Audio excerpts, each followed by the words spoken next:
Hi dear friends, back here for another video to share with you, titled There is Beauty and Inspiration Through Imperfection and Mess, which is a title of a poem I'm going to read. But I just want to share with you a couple of images that inspired it.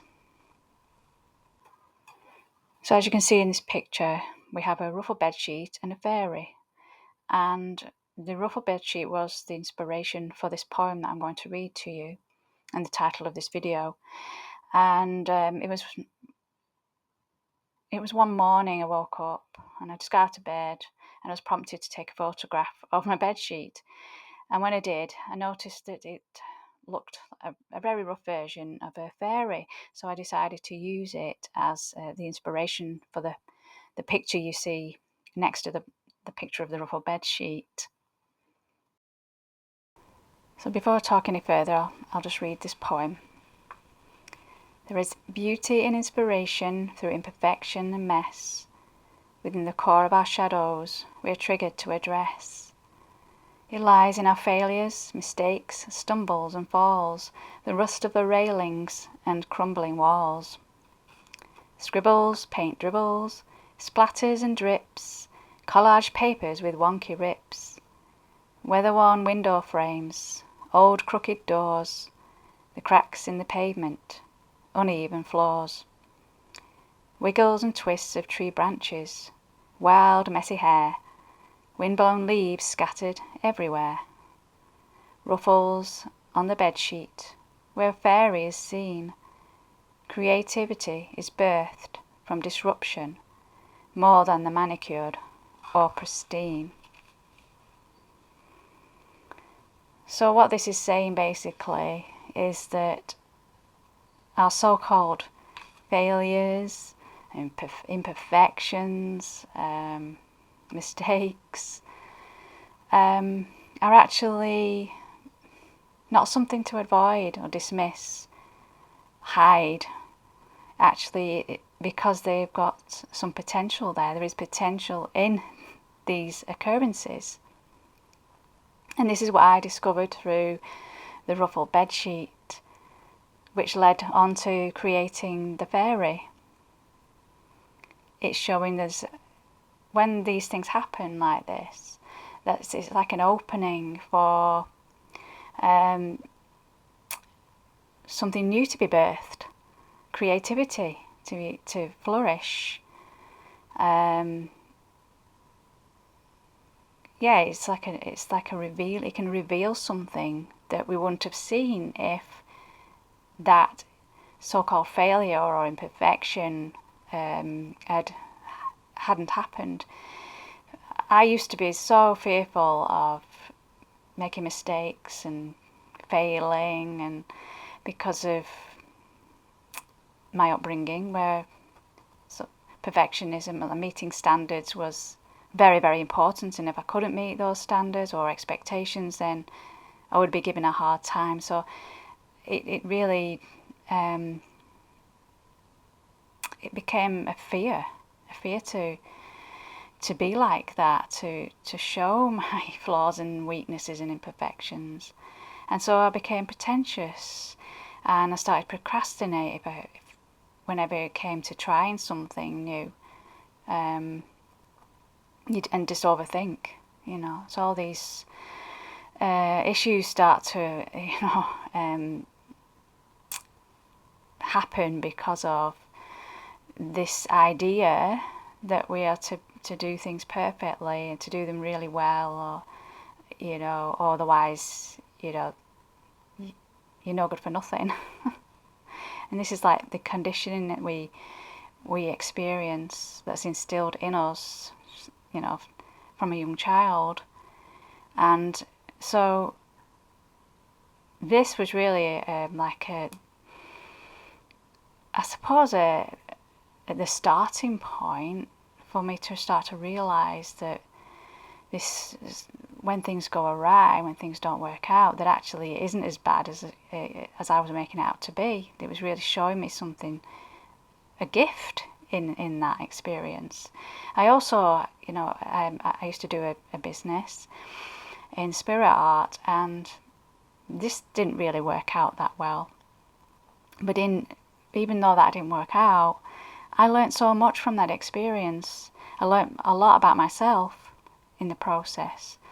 So even though, yeah, it may not have turned out the way I wanted it to in regards to the business-wise, I did learn a great deal from actually having a go. And what the interesting thing was about that, it brought me to this point where I realised that my heart wasn't really in what I was doing as such, or I just didn't want to just do that particular thing, and it clarified what I really wanted to do. And this was more about expression and sharing about authenticity, because it's something that I'd struggled with for many years. Also, from doing this poem and from the ruffled bedsheet and the fairy, I also came to discover through scribble, because scribble's something that I really enjoy, and it's something I tend to do with my inner child as a way of connecting in. And one particular day I created this picture. If you can see it, you see just a female outline there. I just saw it and I just thought, right, I'll elaborate on this. And she brought through a message. I've given her a name. I called her Sybil. So I put a scribble's perspective. I'm Sybil the scribble. I reveal myself through chaos, wildness and mess. When imperfection is rife, you see, humans believe all must be orderly and perfect before change can occur. However, this is contrary to the truth. Chaos and wildness are the catalyst, because it's through the unexpected the greatest gifts can occur. When expectation is vanquished, it leaves space for that which is truly worthwhile and fruitful to appear.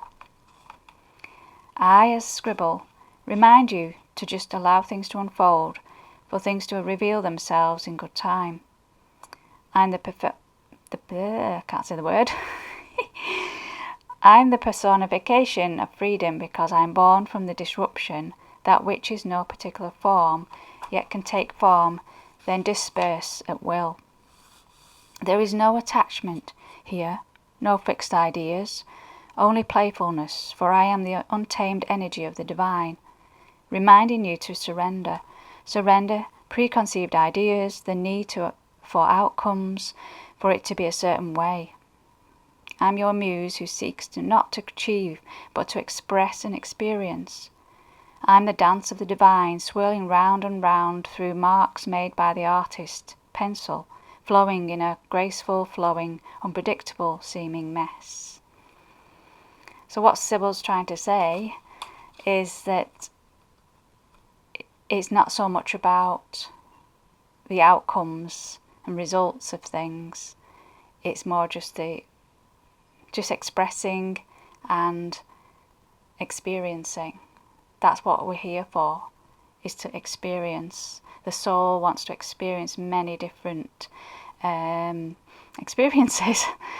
It's not so much about how well we perform, but we've been conditioned to believe that performance, achievement, success is like the be all and end all. And so when these things happen, as I've said before, when wasn't meeting some standard, wasn't being so perfect that it was like you were made to believe that you were a failure, that you're not good enough, that you're an outcast in some way or other. So it creates this fear. But she's basically saying that's further from the truth. In actual fact, it's a freedom. It's a freedom to just allow whatever's happening to happen without us and trying to fix and change it, which the mind wants us to do. It's the mind that has us because the mind is that part of that programming that has us analysing and judging and making story and interpretation and meaning out of whatever's happening. And this is not the way to go, because otherwise we're just constantly in disempowerment and suffering in one way or another. I want to share with you another scribble that I've just done more recently.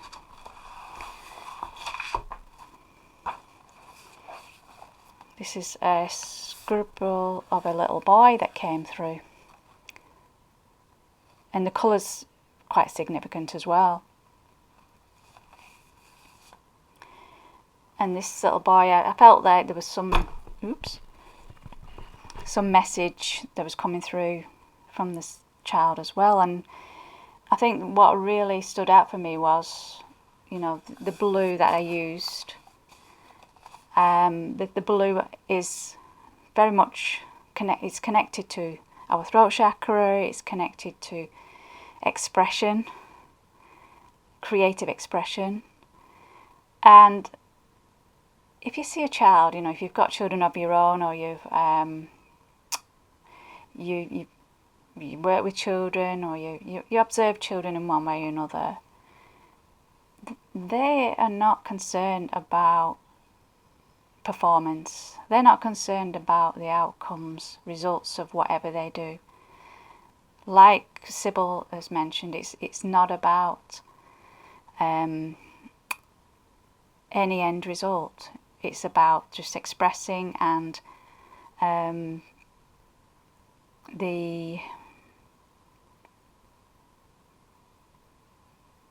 lost my train of thought now. It's experience and expression, but the most important thing, and this is the whole point of me sharing this video, is that it's about authenticity. It's about being authentic. A child will not hide its imperfections. A child will not hide its messiness. All it cares about is just experiencing, and through experiencing, it's exploring, and through exploration it discovers something new from what it does. No matter how messy it is, no matter how chaotic and imperfect it is, it just does it just to discover something that it hasn't discovered before. And like this scribble and the scribble I just showed you before, it's birthed something. It's birthed this child through. It's probably come from spirit, because I've done spirit art in the past, and it tends to reveal itself through. Even if I've not specifically channeled it, it'll still come through. But it's really quite. I just love the fact that it's come through scribble and it's revealed itself. I want to share another little video clip of something I took recently of a plant in a wall. Just like the scribble, this wall, its deterioration of it, has revealed something. It's enabled this plant to grow through. It's been an opening for it. So it just goes to show that a breakdown of something, a deterioration, disruption, some so-called imperfection, enables new life, enables new experience to actually birth through, to sprout, to flourish. So I now want to share with you a clip of a wonky tree. It's one of my favourite trees actually, because it's so unique. As you can see, it's pretty wonky. And the thing I find with nature is that we don't actually judge nature. No matter how it's appearing, like this tree, it's so wonky yet, and you could class it as, in a way, imperfect because it's not growing straight up. But because it's just itself, it's not trying to be anything, it's not hiding anything, it's not pretending, it's not fake, that it's emanating, it's expressing, it's shining this beauty out even though it's it's grown so wonky. And I think this is really a demonstration of what can happen, what we can experience when we are being authentic. If we are just being ourselves, we're not hiding anything, we're not pretending, we're not being fake because we're scared of showing our imperfections, weaknesses, and flaws, that there is an actual beauty that shines because it's coming from that pure and natural place. Our true nature can shine out, the soul can shine out. And this tree just really demonstrates that.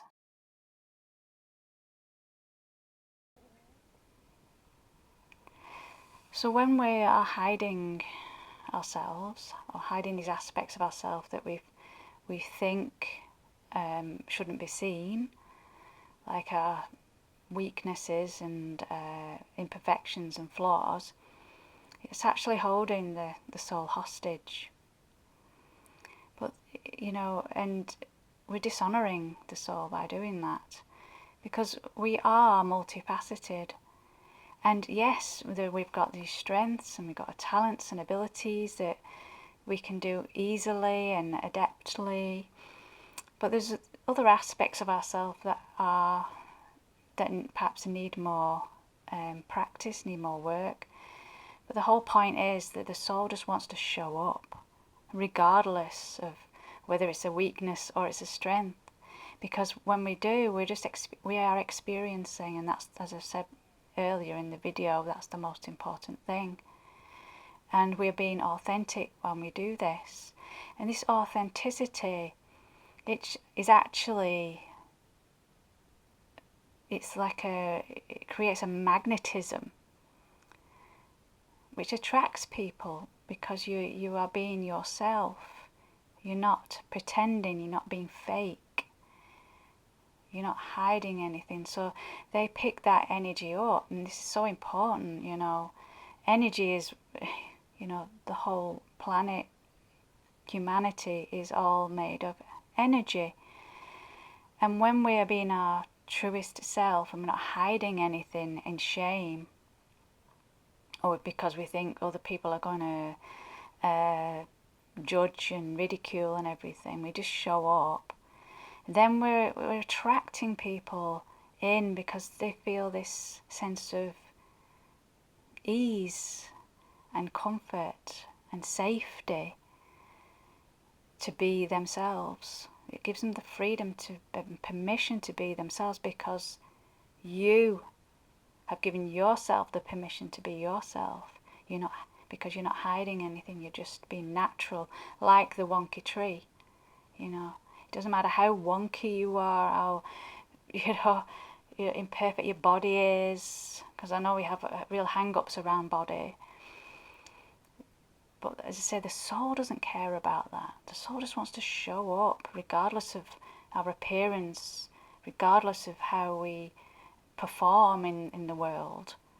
It just wants that experience and to have the opportunity to express itself in a myriad of different ways. Whether it's 1 minute we're fumbling around, or the next minute we're in flow and we're in ease and grace and just really showing our strength in whatever that is, what we do. Like for me, my strengths and my ability has been in art, and I've been doing that for a number of years.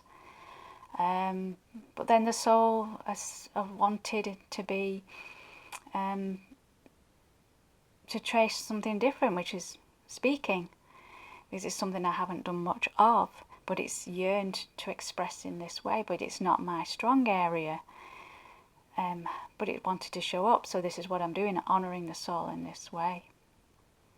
So I hope this has given you some incentive, inspiration,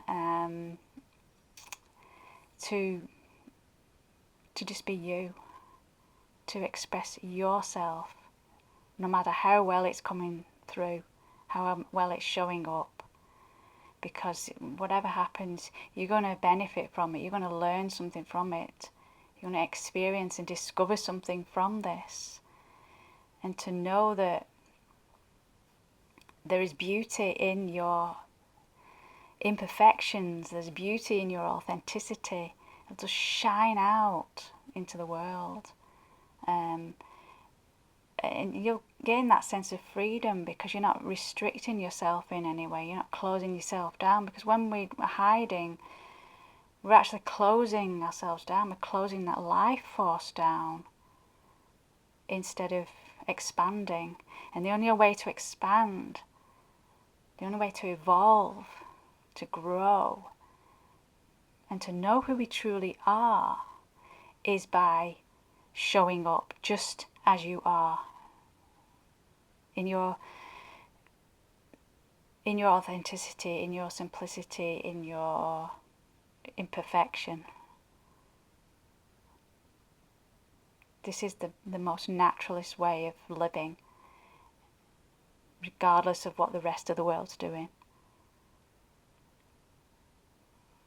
So I really hope this video has been of value to you, and I'm just going to send you so much love. Thank you so much for watching, and I'll see you in the next video.